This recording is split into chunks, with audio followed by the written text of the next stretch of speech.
Do not change your aim, change the approach. आपकी जो M है, एम्बिशन है, उसको बदलोगे ना तो कहीं नहीं रहोगे। अक्सर लक्ष्य बदलने वाले लोग भटकते हुए मिलते हैं और उनका कोई किनारा नहीं होता है। तो इसलिए हमेशा ये चीज, आप जो भी शुरू करें एक लक्ष्य बनाएं, एक एम्बिशन। मैंने सीखा, मेरे गुरुजी ने कहता था, मेरे बाबूजी कहते थे, और मेरे बाबूजी अभी भी कहते हैं, और मैंने अपने गुरुओं से सीखा कि बाप, लक्ष्य एक ही होना चाहिए, जिद एक ही होना चाहिए। When we are talking about aim, आपने बनाया ही क्यों अगर आपको इतना कॉन्फिडेंस नहीं था? इसीलिए रिसर्च कीजिए अपने एम को चुनने के पहले। लेकिन एक बार जो बन गया तो बढ़ चले हैं वो कदम, अब रुकेंगे नहीं। तो बस वैसा एटीट्यूड होना चाहिए कि हम तो घर से निकले ही थे बांध कर सर पे कफन, जा हथेली पर लिए जो बढ़ चले हैं ये कदम। अरे जिंदगी खुद अपनी मेहमान, मौत की महफिल में है, सरफरोशी की तमन्ना अब हमारे दिल में है। वो एटीट्यूड कहाँ है? जवान हो यार, वो जवानी में रवानी कहाँ है? इस उम्र में जो बना लिया, एक बार एम बना लिया, उसके लिए मेहनत रोज करना है।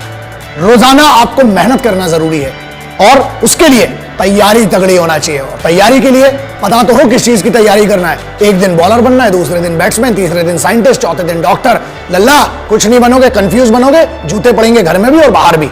एक एम बनाओ और बस उसकी तरफ बढ़ते जाओ। रोज मेहनत करना जरूरी है दोस्त, क्योंकि बगैर मेहनत के ना कुछ नहीं मिलता। शॉर्टकट, हाँ, शॉर्टकट से क्या होता है कि आप शॉर्टकट से आप खुश हो जाएंगे थोड़े समय के लिए। याद रखना, शॉर्टकट कभी भी मंजिल तक नहीं पहुंचाता है। घूम फिर के आप फिर से हाईवे पे आ जाओगे, फिर बोलोगे कि टाइम वेस्ट हो गया। इसलिए वन सिंगल एम, रोज छोटे एम बनाओ। प्रॉब्लम ये कि एक ही दिन में आप कुछ नहीं बन सकते हो। लेजेंड कोई पैदा नहीं होता है दोस्त, उसको बनने के लिए बहुत सिंपल सी बात है, nobody becomes the general within a day. There is a journey involved in that and you have to go through that journey. उस जर्नी की इज्जत होती है, तो अपनी खुद की इज्जत कीजिए, उस जर्नी की इज्जत कीजिए। और अगर सलाह चाहिए ना एम लेने के लिए, माँ बाप से बड़ा कोई नहीं है, क्योंकि वो सिर्फ जिंदगी में ऐसे होते हैं जो आपसे बगैर स्वार्थ के जुड़े हुए हैं, जो आपसे कुछ नहीं चाहते हैं, सिर्फ ये चाहते हैं कि आप खुद की जिंदगी में बेहतर करें। उनके लिए कितना बेहतर करें, इससे उनको कुछ लेना देना नहीं। दूसरों से ज्यादा और दूसरों की बातों से ज्यादा, ये मेरी सलाह है। एक बड़ा भाई समझ ले, छोटा भाई समझ ले, जो भी समझ ले, अपने लक्ष्य पर खुद को भरोसा करना पड़ेगा और अपनी खुद की कॉन्शियस होती है, हमें उसको समझना पड़ेगा। आगे बढ़िए, दूसरों से ज्यादा खुद पर भरोसा करना पड़ेगा। आपको अपने आप से ज्यादा कोई अच्छे से नहीं जानता है। आपके माँ बाप और आप अपने आप को जानते हैं, आपको जानते हैं। उनसे डिस्कस कीजिए और याद रखिए अपने पैशन को, आपको जिस चीज में मन लगता है ना, घर वालों से लड़ाई मत करो, कन्विंस करो, बात करो उनसे, क्योंकि जो पैशन है ना वो सिर्फ आप जानते हो।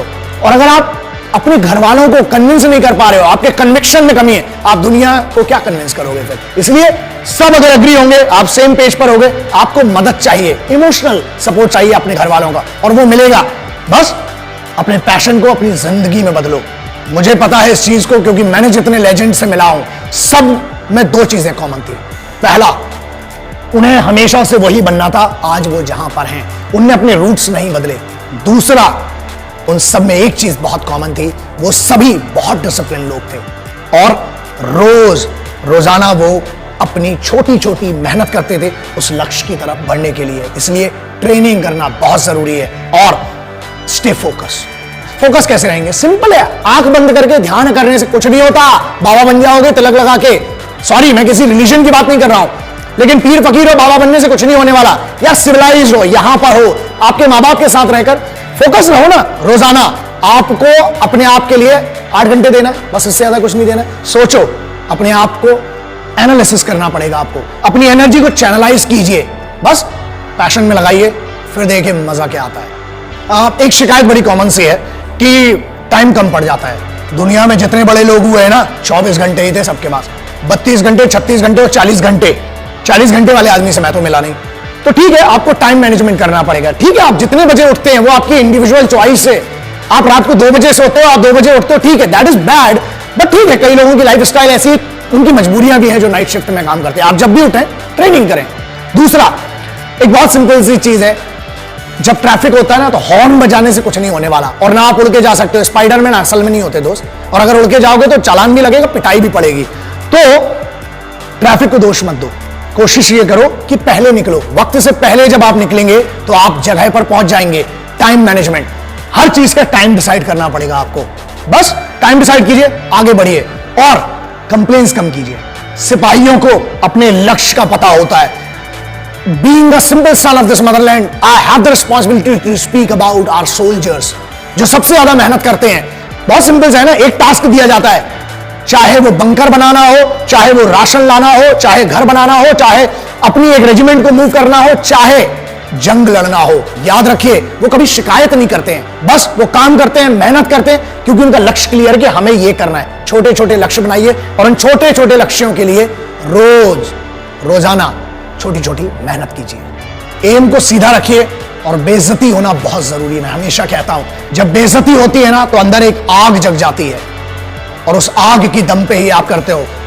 तेज भागने के लिए आग की जरूरत है। रॉकेट को देख लेना, कभी नीचे आग लगी होती है, इसीलिए इतना तेज भागता है। सो बेइज्जती, बस एक बात याद रखना, कभी ना कभी, कहीं ना कहीं आपको काम करना पड़ेगा अपने लिए, क्योंकि आपके मां बाप की या आपके रिलेटिव्स ने कभी ना कभी, कहीं ना कहीं कुछ ऐसा कहा होगा जो बेइज्जत किया होगा। उस बेइज्जती को याद करना, वो पावर देती है।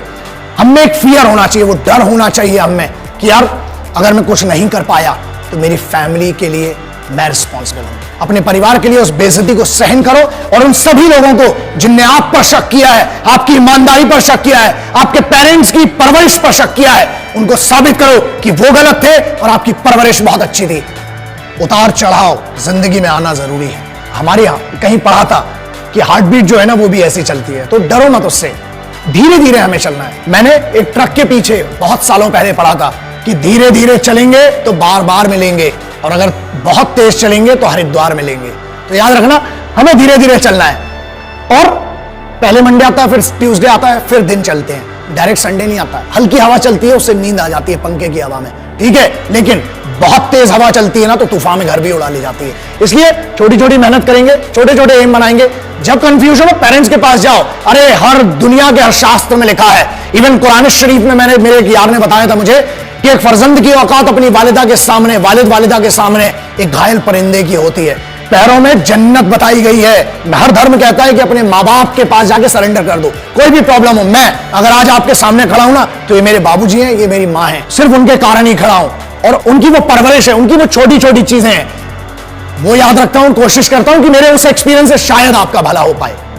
और मेरे पिताजी की एक बड़ी अच्छी चीज है जो सीखी थी कि बुरे वक्त में सिर्फ दो ही चीजें काम आती है। पहला, अपने ही बाजुओं की ताकत, और दूसरा, अपनी ही अकल। इसलिए मतलब क्या है इसका मतलब यह है कि आपको अपना फिजिकल, अपना बॉडी भी ट्रेन करना है, अपना माइंड भी ट्रेन करना है। और ये वो चीजें हैं जो कंप्यूटर पर बैठकर नहीं हो सकती है दोस्त। धूप में जाना पड़ेगा। पूरी जनरेशन को 93% अर्बन कल्चर में विटामिन डी डेफिशिएंसी है। क्यों? क्योंकि धूप नहीं मिलती है। नेचर दुनिया का सबसे बड़ा गुरु है, तो जाइए जरा, उसका भी मजा लीजिए। और जब आप ट्रेंड होंगे ना लक्ष्य के लिए, एक बात बताइए, आप बहुत सक्सेसफुल बन गए, उसके बाद क्या करेंगे अगर उस सक्सेस को एंजॉय नहीं कर पाए तो? इसलिए सक्सेसफुल बनना, सक्सेस के मायने सबके लिए अलग हैं दोस्तों। मेरे लिए यह है कि गरीब बच्चे की मैं मदद कर पाऊं, कुछ लोगों के अपने ज्ञान से, या जो भी मुझे छोटा सा लिटिल माइक्रो नॉलेज जिसको मैं कहता हूं, उससे कभी किसी की मदद कर पाऊं। यह है मेरा लक्ष्य। बहुत सिंपल है कि मुझे दो चीजें करना है और जो मेरी जिद है और मैं करके रहूंगा। पहला, भारत में हर महिला को आत्मरक्षा, सर्वाइवल टैक्टिक्स आना जरूरी है और कंपलसरी होना चाहिए। कराटे, जुडो, ताइक्वांडो, मार्शल आर्ट्स की बात नहीं कर रहा हूं, मैं बात कर रहा हूं survival tactics, how to use available accessories और उसका उपयोग करके बचना कैसा। हर महिला को आना चाहिए, हर बच्ची को इंडिया में आना चाहिए। दूसरा, 1.5 साल की मिलिट्री ट्रेनिंग कंपलसरी। जो मैं लक्ष्य की बात कर रहा हूं ना, अगर वो ट्रेनिंग करी होती आपने तो शायद आज डिस्कशन ही नहीं कर रहे होते। Every Indian, every individual should be train for minimum 1.5 year. वो कल्चर है इंडियन मिलिट्री ट्रेनिंग का। मजा आएगा, फिर मुझे आपसे बात करने की भी जरूरत भी नहीं रहेगी। कोशिश करेंगे कि आप और हम मिलकर कुछ अच्छा कर सकें इस राष्ट्र को। राष्ट्र क्या है दोस्तों? कुछ चंद लकीरें नहीं राष्ट्र कहलाती हैं।